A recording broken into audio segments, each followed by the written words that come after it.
এই নামাজ হবে এই নামাজের হবে নামাজ কায়েম হবে।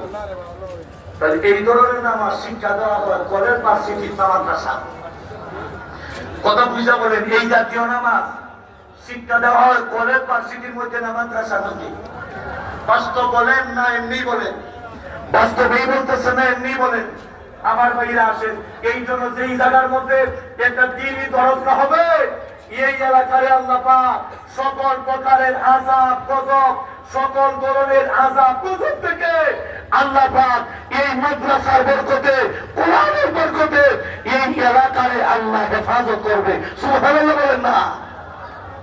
তাইলে এই জাতীয় মাদ্রাসা যে সমস্ত এরিয়ার মধ্যে আছে, এই সমস্ত এলাকা, এই সমস্ত এলাকায় আছে, এই সমস্ত মাদ্রাসারে এলাকার সর্বস্তরে মুমিন মুসলমানেরা এই সমস্ত মাদ্রাসাকে নিজের জান এবং মালের দ্বারা এই সমস্ত মাদ্রাসারে সংরক্ষণ করার দরকার আছে না নাই?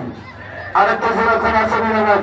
নামাজের দ্বারা ব্যক্তিগত জীবনের পরিবর্তন, নামাজের দ্বারা সামাজিক জীবনে পরিবর্তন, নামাজের দ্বারা পারিবারিক জীবনে পরিবর্তন, নামাজের দ্বারা রাষ্ট্রীয় জীবনে পরিবর্তন, নামাজের দ্বারা আগত বিপদ থেকে আল্লাহ নামাজের বরকতে হেফাজত করবে, নামাজের বরকতে আল্লাহ সক্রাতের আযাব হালকা করে দিবে, নামাজের বরকতে আল্লাহ কবরে আযাব থেকে হেফাজত করবে, নামাজের বরকতে আল্লাহ কিয়ামতের মাঠে আপনার আমলনামা জান্নাতে দিবে। এতগুলো লাভ যেই নামাজের দ্বারা। কোন নামাজ?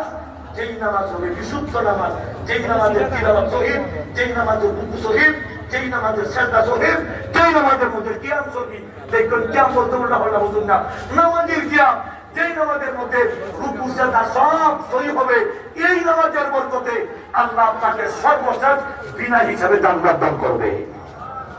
এই দুইটা আমল শিক্ষা দেওয়া হয় স্কুল কলেজের মাদ্রাসায়। আপনাদের মাদ্রাসায় শিক্ষা দেওয়া হয়নি মনে হয় না? ও যে 80% আপনারা আলহামদুলিল্লাহ, আপনারা হাজির মধ্যে আল্লাহ বরকত দান করুন। সবাই হোক আমিন। আরো জোরে বলুন আমিন। আমি সংক্ষিপ্ত আকারে দুইটা আমলের কথা বলছি। এই দুইটি আমল শিক্ষা দেওয়া হয় মাদ্রাসায়। সুতরাং আমাদের জান এবং মাল দিয়ে এই মাদ্রাসাকে আমরা সংরক্ষণ করতে হবে, হেফাজত করতে হবে। কে কে রাজি আছেন একটু হাত উঠান।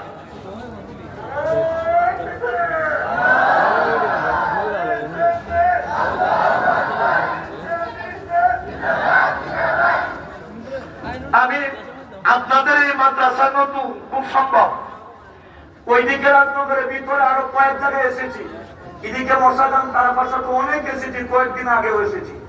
আপনাদের এখানে অবস্থান আমার পরিপূর্ণ ধারণা নাই, তারপরেও যেহেতু মাদ্রাসার মাহফিল আপনাদের ক্ষেত্রে এসেছি, ওয়াদা করেছিলাম আসবো, যথা টাইমে এসেছি।